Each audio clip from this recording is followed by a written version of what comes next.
Okay, so here we are, Nazca, turn 1 in Yet Again Unto the Breach. Look at that amazing 20-player world that we are going to have to battle on. Anyway, I always really enjoy turn 1 because there's very little that you can stuff up unless you're blind expanding, and I definitely will not be doing so. So this should be a short turn, except for the fact that we're going to talk and reflect on the choices we made for our god. Air Taxi to Mordor the Frostfather. Now, I tested a lot of configurations before loading up a god as Nazca, and the reason I did so is because the bless was so utterly important. So there's no significance at all to the Frostfather chassis, other than I ran my proposed bless through the Pretender calculator, and this came out as the most affordable, effective chassis to carry it. So, Frostfather is a human rainbow chassis. Obviously, I've taken him awake for Condor summoning and research, and he is Fire 3, Air 7, Water 10, Earth 3, Astral 7. And that gives you this hilariously stupid bless. So you have shock weapons, you have fire resistance plus 10, you have quickness, fate weaving, and strength plus 2. Quick reasoning behind each of them, and then some commentary on some of the alternative versions I considered.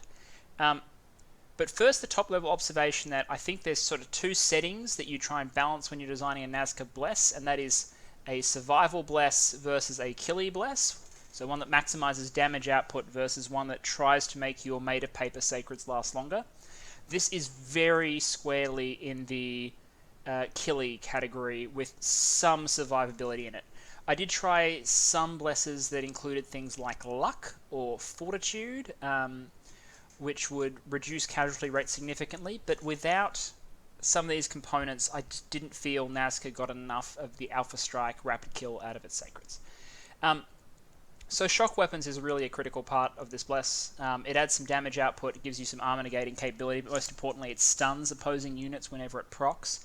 And because you're going to be having multi-attack units and sacreds dropping everywhere, you get a lot of chances to roll this shock weapon damage, and it combos very well with some other components here. It combos particularly well with quickness. So normally when you get shock weapons, what you're essentially buying is one additional shock weapon attack per turn per attack on your sacreds. Quickness doubles that, so quickness is essentially getting you extra value out of your shock weapon bless by doubling all melee attacks for your sacreds. This means that condors, for example, go from being 2 attacks per square, which is less than the human average. 2 attacks per condor is 4 attacks per square standard. This makes them 8 attacks per square, which well eclipses the human standard, whereas condors without quickness only slightly eclipse the human standard. It also allows your ordinary sun guards and condor warriors to put out more damage per square than a square of humans. And that's really quite good. So this compounds. And extra compounding is achieved by adding fate weaving. So fate weaving functions by forcing people to take a magic resistance check every time they attempt to strike one of your units, whether they strike it or not. So in this sense, the defense value that you get from quickness is actually quite useful because it makes it more likely that someone will swing at you, miss, and still be fate woven. Fate weaving, when it procs, gives a unit the bad luck debuff. This essentially functions, as I understand it, to effectively buff a lot of the rolls you are taking against that unit by penalizing their resistance and DRN protection rolls. So what this means is that you're effectively going to do more damage more reliably to targets, and also that you've got more chance on getting through low levels of shock resistance with your thunder weapons, your shock weapons. So if we're facing only somewhat shock-resistant enemy sacreds, for example. So if Ashdod's only taken minor shock resistance rather than 15 shock resist or something silly like that. Because you have relatively few enemy units and you have lots of sacreds, they'll swing, they'll probably kill some of my sacreds, they'll be fate woven, and the ability of my surviving sacreds to stun them and kill them will be increased. Fate weaving thus combos well with quickness, it combos well with shock weapons, and to an extent, it combos well with strength. Strength I went with just because it's a straight, out-of-the-box, reliable damage buff that works all the time. I didn't want to add another weapon bless. I didn't see much point in trying to add a tiny bit of survivability. Instead, this +2 strength, because you're getting the quickness effect, what this is essentially doing is you're adding +2 to an even larger sample of attacks than you would if you didn't have quickness, and you're getting a lot more damage per turn. Also, because of the way protection works, additional strength can increase the amount of damage you do in a non-linear fashion. So for example, if you're only beating protection by 1 on average and only doing 1 damage per attack, +2 strength can treble the effective damage you're doing per attack, and make your sacreds, again, much more killy. The combination of these, shock weapons, strength +2, quickness, and fate weaving, is that Nazcan sacreds are incredibly killy when this bless is applied. I've seen versions of this bless that use larger strength values, but to go to strength +4, which I really would have liked, you need to dump your scales even more, and we'll see how horrible my scales are in a moment. Fire resistance +10 is the only survivability element of this bless, and it exists to prevent some of the what would otherwise be hard counters to Nazcan sacreds, particularly condors. Condors use length 0 weapons. As a result, anything with a fire shield or a fire elemental or anything like that is going to absolutely murder them, because they're going to be making lots of attacks at length 0 against the fire shield, which means they're going to take a whole bunch of damage in return. They don't have many hit points, they have no protection. So essentially, in that case, quickness actually serves to kill your condors faster. Fire resistance 10 is a relatively cheap way to basically bypass all of that by negating fire shield, by significantly reducing what fire elementals do, offsetting to an extent the heat I'm going to get from my heat dominion from cult preference units, which Nazcans are, and generally offset a bunch of potential early counters. It also helps that Machaka to my south is a nation that is probably going to go for fire magic at some point. He'd be dumb not to apply flaming arrows to pygmies, for example, and fire resistance means at least my sacreds will not completely melt under arrow fire, though they'll mostly melt under arrow fire. So to pay for this absolutely hideous bless while awake, I took Turmoil 3, Sloth 3, Heat 2, which is the maximum temperature debuff for Nazca because you're cold 1, and that means Nazca can actually get to 4 temperature slots of discomfort. So during the summer, I'll be at Heat 3 with preference cold 1, which will be terrible. Misfortune 3, Drain 3. This is absolutely horrible. I have 240 income on turn 1. I have no growth. My income is not going to compound over time, which is the strongest part of growth scales. I don't get any protection from diseases in the winter despite having old age mages, which growth provides. And I'm going to have some truly horrible events. But I'm also going to have sacreds that murder anything I throw at them, and I have an awake researcher who's giving me 62 research points on turn 1, because of course you start with 0 research in everything at Drain 3. Who will help me book it to Conjuration 3, and then he'll become my Condor Summoner and generally get me off the ground. So for these first few turns, I'm going to take us through initial expansion, and then I'll check in periodically to talk about where I'm at geopolitically so I can judge those moves as well. We're not blind expanding, we're sending the scout out, we're not prophetizing turn 1, we're going to prophetize once we can get a Holy Malki out. That'll make the Malki Holy 3 and allow it to conjure Sapires. So get some early Sapphire summoning up at the cost of not having a Prophet early on. That's fine. My Dominion, which is terrible, will be spread by an Awake Pretender anyway, who accounts for 3 Temple checks. Scouts going out to look at what's here along this very sensitive border I have with Machaka, which is going to be one of my initial targets for diplomacy or expansion.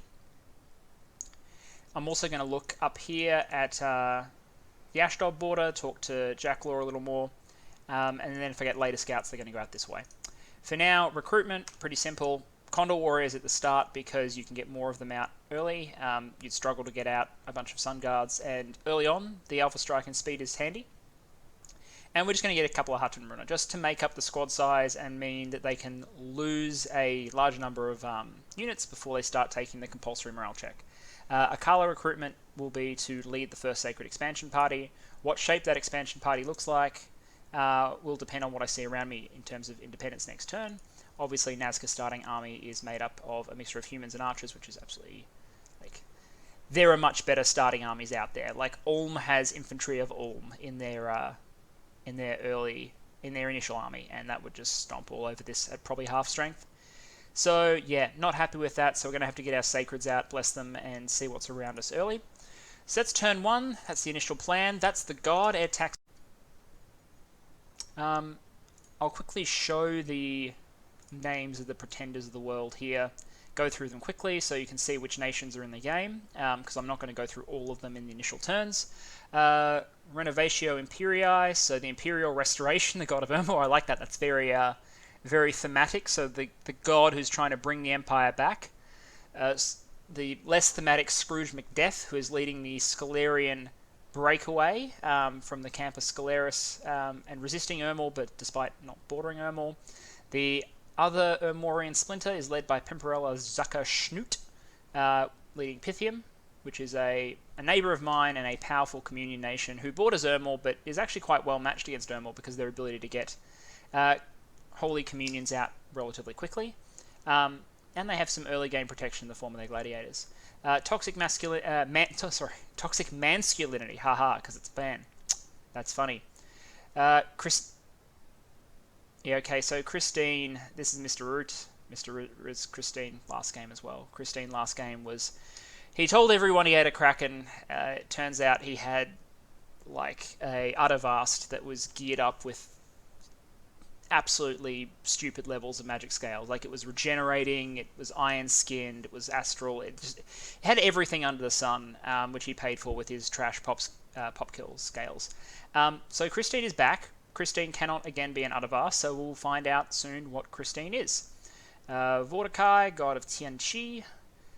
Funny guy, the one, the only funny guy. So the returning god of Machaka, who has somehow walked the plains and found his way to the Middle Age on a different planet, and is now trying to lead his people to glory once again. Military-industrial complex, god of Calum. Smokey the Carrion Bear, god of Asphodel. That's funny, I like that. Yagrum Al Guapo Bagan of Vanheim. Large Samoan attorney, who is apparently leading a group of Russified elves. Monkeys at a Typewriter of Bandar Log. Good, I love it. Tom Cruise, the Last Goblin of the Goblins of Shinuyama.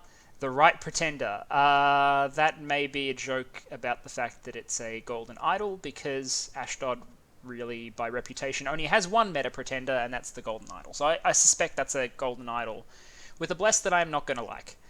First and Forsaken Lion of Uruk. Me. Statue of Nikola Tesla of Phasia. So I really hope they have magic scales and I need to do some stupid levels of research. Nor Squid Nor Kid of Atlantis. Master Blaster of Relay, and Eva Nagoki of Ys. So again, 20-player game, huge game by Dominion standards, and very happy to be part of it. I'll see you again in turn 2. Alright, turn 2 of Yet Again Unto the Breach. And we're going to go ahead and expand. There were no important events this turn. We made it to Conjuration level 1, which I'm happy about, thanks to our Awake Research God. Bunch of people naming their profits. I'm not going to worry about that. Ys sent a message, which you're welcome to read. I appreciated it when I first read it. I really hope they don't have Mecha to bring to battle, because I'm not sure Nazca's short bows would be a great match for that early game. Okay, so we're going to attempt to expand turn 1. We obviously see the provinces surround us. I hate this. This is bad. I don't like the fact that there are 70 units, including war elephants and heavy infantry. That's going to be a block on my ability to expand out towards Ulm. So that makes me think I need to talk to Ulm and agree a border early on, because I'm not actually going to be able to achieve a natural border. And if I wait too long, he might scout this, realize I'm sort of stuck and have to walk around and all that sort of stuff, and might press me for more. So yeah, that's bad. Barbarians in this wasteland, again, not great, especially since it's only 27 income. This doesn't seem like worth it to take. And there's heavy infantry in both of these provinces who do quite well against our starting troops. Not against our sacreds, but definitely against our starting troops. But there's a good mixture of light infantry here, and most importantly, if you look at the incomes of the provinces that we now have Dominion over, and one handy thing about having an Awake God is you spread your Dominion and thus get intelligence on the value of the provinces surrounding you. Pantocrator's Legacy 196 is an 83 income, 37 resource province. We could really use that, given we're only making 243 gold a turn, and early game I just need infinite gold. I need temples, I need labs, I need forts, I need units, I need everything, and I need it now, and that means I need money. So we're going to go for it, risky as it is. Down here, good news, it's only Ictid warriors. Ictid warriors are in some ways less dangerous than normal Ictids because they don't have the net attack. They have protection, but they don't have the net. So we should be able to take them relatively early this game, and I'm guessing that since this is a farmland, it's relatively valuable, and that will put me in a good position to bargain as to a hopeful border across these with Machaca. So the army we're sending out is basically sending the whole starting army, including the Akala with these 4 sacreds, and I expect they'll do a disproportionate amount of the killing. So the formation we're going with is undisciplined human troops at the front because they'll start running straight away. The archers will start firing in parallel but off-center, which means the humans should hopefully catch the advancing enemy infantry rather than the archers being hit. But they're far enough forward that hopefully the precision on their bows is not nothing. And if they hit militia, they might hurt militia. They won't hurt heavy infantry, but they'll hurt militia. Kuro Oklo will throw Blessing twice, which is the maximum you can throw before a hold and attack unit goes. Hopefully bless up these 4 Condor warriors who will attack rear and hopefully assassinate the commander of the units, with the units having rushed forward hopefully to meet our human warriors. Human warriors are undisciplined, which is just another reason that human warriors are just not great for Nazca. They're here, that's fine, but undisciplined troops are not great in an army that is going to have so many units holding and attacking. I won't do a diplomacy update this turn, I'll wait till next turn to do it, but that's it, we're expanding. We're going to clone the starts of another mini expansion party. I'll probably go 2 copies of this before I consider going out again. We're going over to the Orkakruna Spearmen now to have a nice round 5 units. And because if I'm going to be waiting for a second set anyway, I don't need the extra body to make sure these guys don't start taking sub 5 unit morale checks. I'd much rather have the slightly better unit with the higher morale, so I don't risk a morale fail on an ordinary morale check, which sends the Condor warriors running. Really don't want that. So that's our plan. Hopefully we take Pantrocrator's Legacy. That would be a great pickup for turn 2 of the game, especially since, as I said, I really desperately need that income. And I'll see you in turn 3. Alright, yet again, Unto the Breach turn 3, and geez, this game did not take long to get interesting, or at least interesting by my standards. So a couple of things happened. I took Pantrocrator's Legacy. That's really good. But let's see if we can see the twist in what happened. Eagle-eyed viewers probably have already noticed it. So, the undisciplined human troops run forward. But of course, I've forgotten at this point to script the human commander not to do the same. So he's racing forward behind his men. Enemy heavy infantry are advancing in one block, light infantry advancing in another block, small group of archers with 3 commanders in the back, which is really annoying because it makes the assassination that's going to come harder. So these guys start throwing their javelins because they're the least useless time of human warriors. There go the sacreds. And they insta-gib one commander, they stun this other one. They're going to take a while to kill him.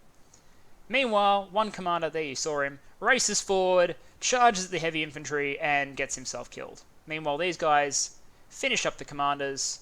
All the humans are routed, they run away, and our sacreds just content themselves, dropping on the fleeing troops as they attempt to run and cutting them down, losing some additional troops in the process.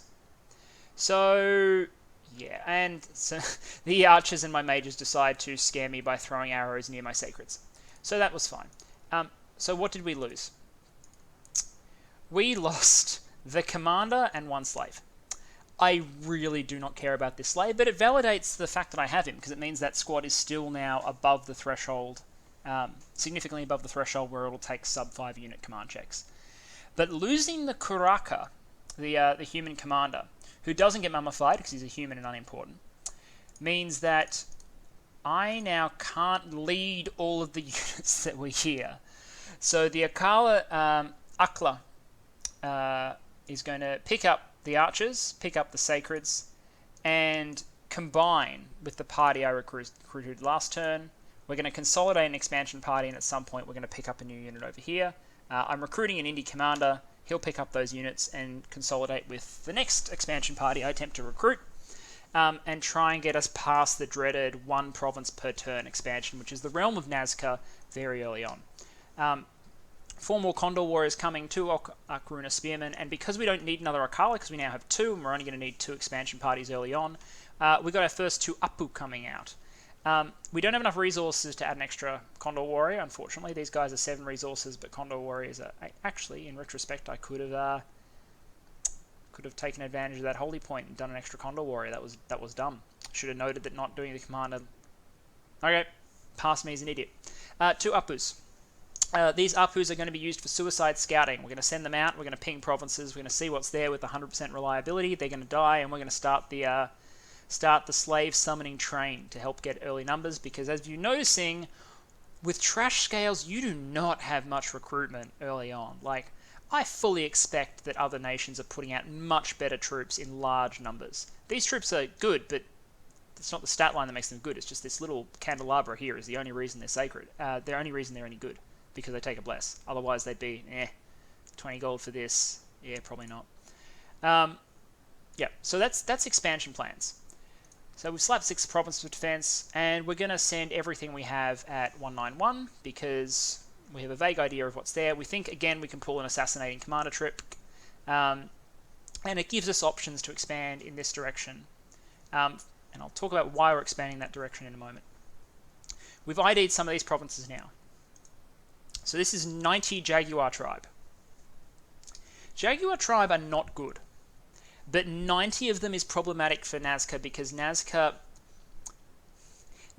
gives you diminishing, rapidly larger returns the more you outnumber an opponent. So the way flyers work is you get the best return when your box of units is much larger than the box of things they're dropping on, because then they get a full surround, and particularly on the corners of that formation, they get a huge number of attacks directed at a relatively small number of units, and those corners tend to collapse, and the whole box gets sort of massacred from the corners in. If you don't outnumber your opponents, your flyers tend to break apart and land in small groups and units all over the place, and they get outnumbered and surrounded. And because your flyers have no armor, large groups of really shitty units can inflict quite grievous attrition. So I'm worried about that, especially since I don't know the behavior of this indie group yet. I know the commanders on this group are going to be in the back, but I don't know about the commanders of these guys. So we're going to leave them, we're going to scout it, eventually figure out if this province is worth attacking. Otherwise, it won't be an initial target. We scouted this province. It's super weak. It's super weak, and it's so super weak that I seriously considered jumping this group down here, but it's just so small. And it's been subject to negotiations, which we'll go over in a moment. So we're going to try and clean up our cap circle, get some more money, get some more resources, and stay close enough to home that we can consolidate again if required. And get our scouts out in this direction to see what's happening with Pythium, what's happening with Uruk, and watch for warning signs that anyone's encroaching on my red line, which runs along here vaguely, because I really need these income-producing territories here. So, had a chat with Om, who's around here somewhere. He didn't give me exact province. I could go check based on the map, but he's around here vaguely. I think Ulm is up to something, and I don't think that something involves me. Because Ulm was very keen from the beginning of the conversation to arrive at peaceful relations. This is a conversation that happened before this turn started, but after I recorded the video previous turn. So he was very keen for peace. And when someone is super keen for peace, that made me a tad suspicious that maybe he's got plans to go do something else, and as a result, he might be more vulnerable than not to being pushed. So I used that as an opportunity to make quite outrageous territorial demands in this integrity. I basically said, look, I'm Nazca, I need to expand, I really need money to offset my terrible scales. You have wonderful scales, you can afford it. And I made some really extensive territory claims. And I don't feel bad about that because in the previous game, Mr. Root did some... He pulled some dodgies on me last game. We were on-off warring because he would usually make big promises and then find a way to weasel out of it later on, and it caused me some grief. So I didn't feel bad about that. And the result of that was he was basically like, all right, I'll pay you. I'll pay you to moderate your territorial demands. And lo and behold, we got 197 gold this turn. And we're going to get a little bit more in the future to compensate us for giving up on some of our territorial demands. And that's a huge deal for Nazca. Like, yes, it's sad, and yes, if I sent troops over here directly and took this, I could probably pressure Orm really quickly, especially if, as I suspect, he's up to something. I don't know whether that means attacking Machaka, Celeria, or doing some weird shit where he goes over here and tries to attack Man. I don't know. But it means he's up to something that doesn't involve fighting me, and I'm really happy to capitalize on that, because that essentially almost doubled my income for the last turn. That gave me a big chunk of change when you take upkeep into account. So I have a treasury of 453, which means I actually have the hope of getting some early infrastructure up now. That's really good. Less good is that GC is expanding great. So there's the Machakan Spider. I think Machaka itself is probably here. I don't know if he can cross rivers effectively, but it does mean, I think, that if there's a second expansion party coming out, there's every chance it goes over here. And if he scattered this, he'll be going over here. So negotiations with GC will continue apace, and we'll see what sort of settlement we can arrive at there. But this is not the anemic Machaka sitting in their capital that I was hoping for. This suggests maybe a Wake Expander. Like maybe a Colossal Fetish or something like that was awake and is helping him expand, or maybe he's got Blessed Spiders, I don't know. I doubt he's doing it with ordinary troops, that's for sure, given the Machaka lineup. But it means that my hopes of carving all of this off and getting down here are probably being dashed depending on where these groups are going. So we're gonna go this way.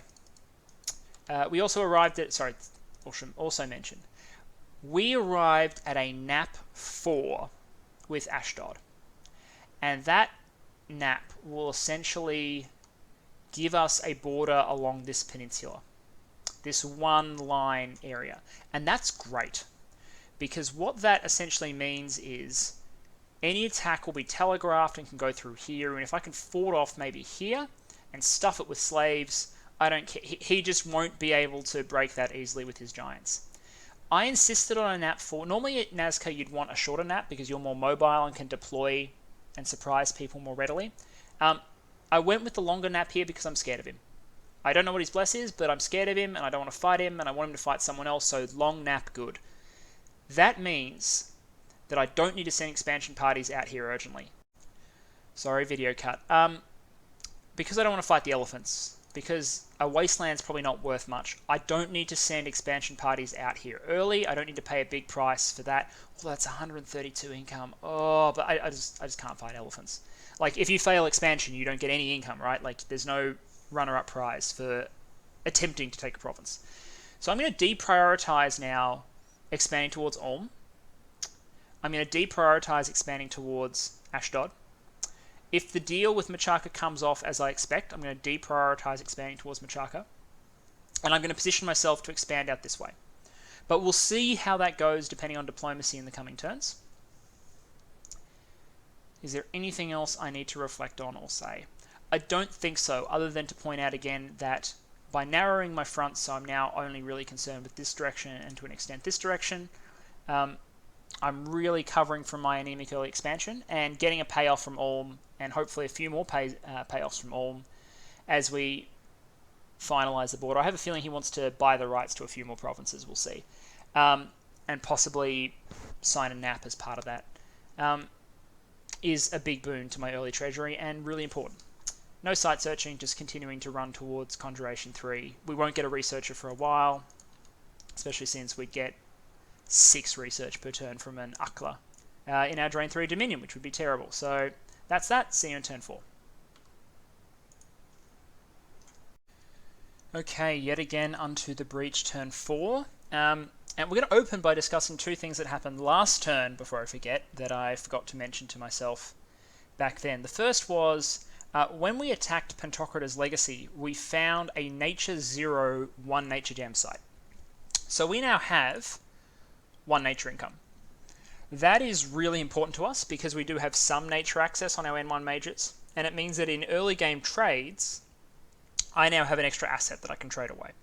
I feel like the difference between 0 income and 1 income is absolutely night and day. So we're really happy to get that, especially since we won't have site searching for a while. The other thing was Despite having Drain 3, Misfortune 3, we rolled a +3 air gem event in this province the turn we took it, which means we're now sitting on 7 air gems. Now that's really important because we're getting really close to Conjuration 3. And once we hit Conjuration 3, I want to have 9 air gems in the bank, and I want to get a set of Condors out straight away, because one summoning Condors would be markedly stronger than everything we've recruited to date. So I want them. Random event this turn. Other Side of Misfortune. Our first bad event of the game. The +3 Misfortune obviously doesn't hurt us, but +20... whatever it was, unrest in your capital, actually puts a really serious dent in your income figures. So, and I don't have anyone spare to patrol that down. I don't have spare troops to patrol it down, so I'm going to have to let the Dominion run it down naturally and get that income back up. So really, we're being held up by Pantocrator's Legacy and the newly conquered Forest of Spring this turn. So let's see what happened there, where we combined our expansion parties. I did this because I wanted to limit losses, and the more you bring, the fewer men you lose. So as we expected, there's a clustering of commanders and a priest at the back. They've decided to have 4 commanders. Why not? Yes, make this easy. Anyway, we've brought enough sacreds, that shouldn't be a problem. So we shoot our arrows, and we're just waiting for the sacreds to drop. Come on. There they go. And they all drop and kill the rear group, then they have to advance to kill this commander group. Let's have a look at a Condor Warrior that's blessed. So this is a Condor Warrior, 0 experience while blessed. So the strength is up to 13, attack skill 14, defense skill 15. So now, like, solid elite attack and defense skills. You'll be landing hits, you'll be dodging some. Even though you'll have some harassment from being 2 to a square. Morale 13 is good. You're up to 16 damage naturally on the light lance, plus the damage you get for the lance on the charge, and you get the 1 armor negating shock damage, and you're making that attack 2 times per turn. That's really cool. These guys are good buffed up. They're not super survivable, but as you can see, they kill quickly. With that, the last enemy commander, I believe, is dead. So, oh, no, there must still be one around, because they have not yet routed. There they are. Was dead. They are routing. Unfortunately, they route through my sacreds. And the result of that, plus these guys fleeing, is, if you saw the battle report, we lose a Condor Warrior. They killed 30 guys. So yes, these sacreds are good. But they lost 1 dude, I think, either in the initial drop or to fleeing enemy infantry, which is annoying. It diminishes the combat power somewhat, but it does mean, look, they took the province. And it's another decent income province, like 30 gold. Hey, look, for Nazca, that's big money, man. Like, for Nazca, look at that income. That's big money for Nazca. So, we're going to be splitting these units up. This guy, QC, is taking a very small hold and attack expansion party out this way, and is going to be joined by one of the, what we thought were going to be suicide ups, is instead bringing reinforcement sacreds and a few lancers to join. They'll combine together. If you look at the formation, all the sacreds will be sitting on that box. Have I stuffed up? Oh, no, sorry, the combination is happening over here instead. That's right. Yeah, so when you're combining sacreds like this, you just use the Y key, lock everything on top of where the mage will be, and this is still a small enough group that it'll be caught by 2 level 1 blessers. So that team's going to be reinforced. The team that's going to take it over here is going to be the human warriors and the archers that we've collected with our new indie commander, and a couple of sacreds to pull our same assassinate rear bullshit. We're doing this because even though we're toning down our claims on Ulm and we're negotiating potential naps and things like that, 93 income. And it's just militia. It says on heavy infantry, but there's no heavy infantry unit icon here, so I'm guessing a relatively small number of heavy infantry. We have units here, we can take it, and it's good income, and we want money more than we want anything. You don't really need resources as Nazca, you want the money, so I'm going to take it. And we're going to combine here on another 94 income province, and hopefully do some damage there. Which means we're not suiciding either of these guys this turn like I expected, because they're being used to deliver reinforcements. We might suicide them next turn, or we might use them as ferries again, we'll see. In terms of recruitment, we're putting out 2 more, because we haven't suicided anyone yet, and we still don't need another commander, and it's not worth it getting researchers. Running the same recruitment as before, Condor Warriors plus Orkakruna Spears. It's working perfectly fine so far. So this expansion has been 1 province a turn initially. We're going for 2 provinces a turn. Both of these groups will be really weak, and I don't expect they'll be able to continue to roll on the next turn, depending on what the results are. But we'll see. Obviously, Ashdod has confirmed that, and the rumour is that they're going to be steamrolling off towards Ermor soon, which we can only hope is true. Initial contacts will be happening over here, and I'll talk about those in a couple of turns. So yeah, expansion focus east and west, not prioritising Ashdod. I don't believe you by not putting icons of war elephants here. We know they're still there, and we're not going to suicide our starting units on them. Other than that, continuing to research, running towards Conjuration 3, want to get some Condors. Maybe we'll get another air gem event, and we'll be able to summon them straight away. We'll see. Nazca's gem income is rainbow-like and somewhat suboptimal. You get a fire, air, astral, death, and earth. So you get 1 each in 5 parts. Maybe that's handy, but the reality is if I was designing Nazca to be as power gamey as possible, I would make their capital site 5 air. I'd make their capital site 5 air, and then by the time your god research Conjuration 3, you could just set him on Condor summoning continuously. It would revolutionize, not revolutionize, it would be a power buff to Nazca's early expansion, which I would appreciate as someone who doesn't enjoy flimsy bird expansion. I'd love it if I had replaceable sacreds coming out of my god, but I don't. So we're going to continue with this for the moment. Hopefully in the next few turns I'll do a diplomacy review and we can talk about the state of the world.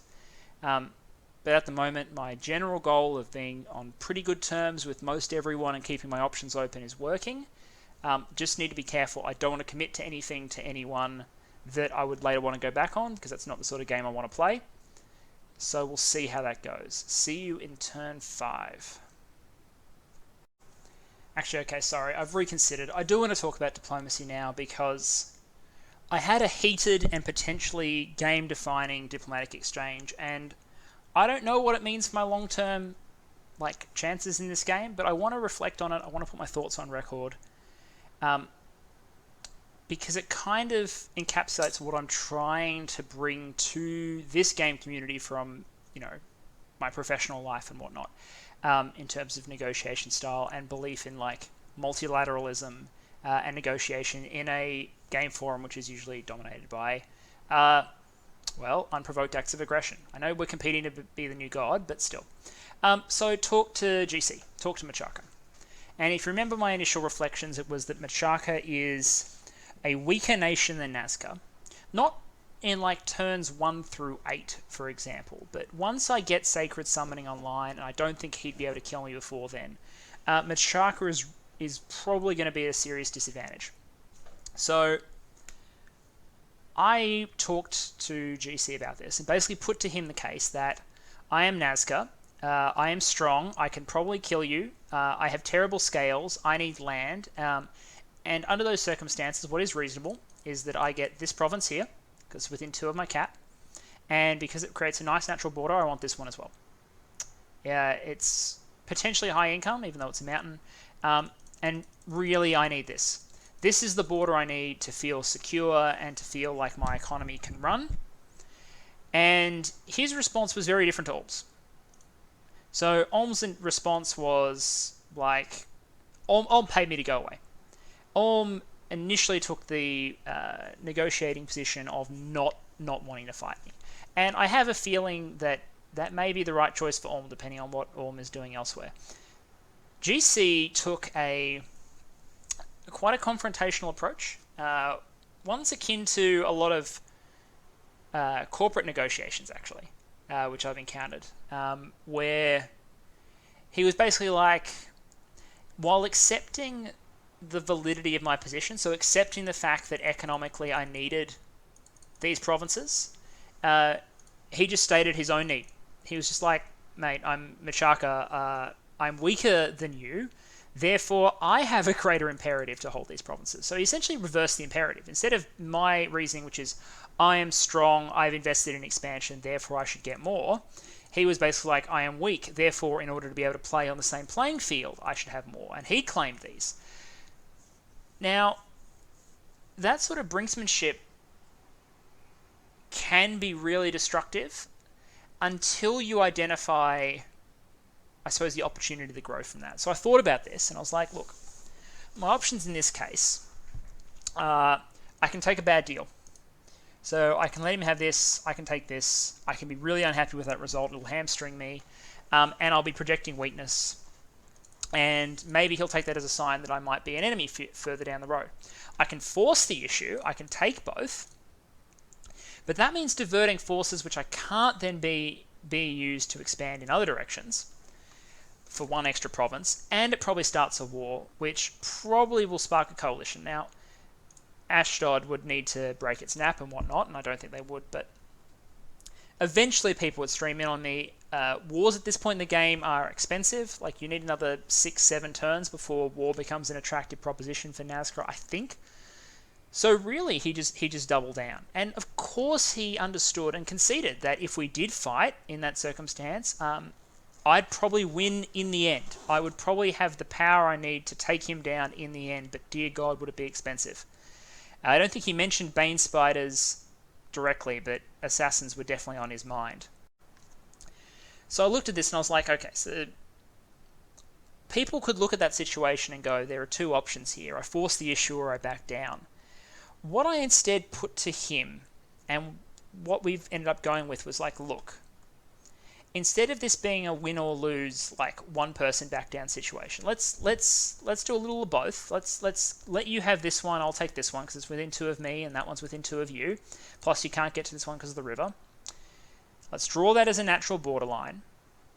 But instead of that just being that and then us going into a Cold War, let's make this the start of an actual partnership. I believe not just in non-aggression pacts, I believe in alliances. I believe in players genuinely cooperating until they're at the stage of the game where cooperation is no longer practical. And as weird as it sounds to pick a relatively underpowered nation like Machaca as a natural ally, I think there is a lot of reasons which speak in favour of picking them as a potential ally. For one, I genuinely think that General Confusion has a superpower whereby the weaker nation he plays, the better he plays. Like, this man is good at German, and he'll probably be really good at Machaca, but, you know, if he was playing like Ashdod, that's a bad example, he won a game with Ashdod. Anyway, he's good with working with relatively limited tool sets. So I think he'll still get a lot of utility there. And the second thing is that because it's Machaca, if we do get to the end game, I like my chances. I like it. If this game came down to a 1v1 at the end and the opponent is Machaca, sure, at that point he's got really good magic, but it's still Machaca. And that's better than being in a 1v1 with, say, Ashdod at the end of the game. The third thing is that just in terms of positioning, like this deal just makes perfect sense. This is a natural, easy to defend border. We're natural allies here. This means we can each focus on other fronts. Like, all of the fundamental underpinning reasons that for humans to cooperate exist in this case. So we sign up on an alliance, and I'm going to stick with it. If he is in trouble, I'll bail him out, no questions asked, no cost. I'm not going to agitate other people to attack him. I'm not going to trade information on him to try and undermine him. I'm going to try and be genuinely multilateral about this for as long as he sticks to the same terms. So we agreed an alliance, we agreed information sharing, we agreed to deal in good faith, which is a term I love using in real life, and we've applied here. And we also agreed to a no skullduggery clause, so we're not going to try and manipulate other people into attacking each other, which is great because it removes a fantastic diplomat from trying to agitate coalitions against me, and it makes him feel safer that I'm not going to be trying to divert attention by getting people to attack him, particularly if he wins this war over here or down here or wherever he picks his first war. So we'll see how this goes. I've partnered up with the spiders. I intend for that to last a good long time. It comes with a standard nap 3 as well. But yeah, we'll see how that goes. I've moved out of here because he'll take that. I'm not going to rush to take these because they're now allocated to me and I doubt anyone else is going to take them. So I'll prioritize these other directions, and we'll see how long the Nazcan Machacan alliance can last.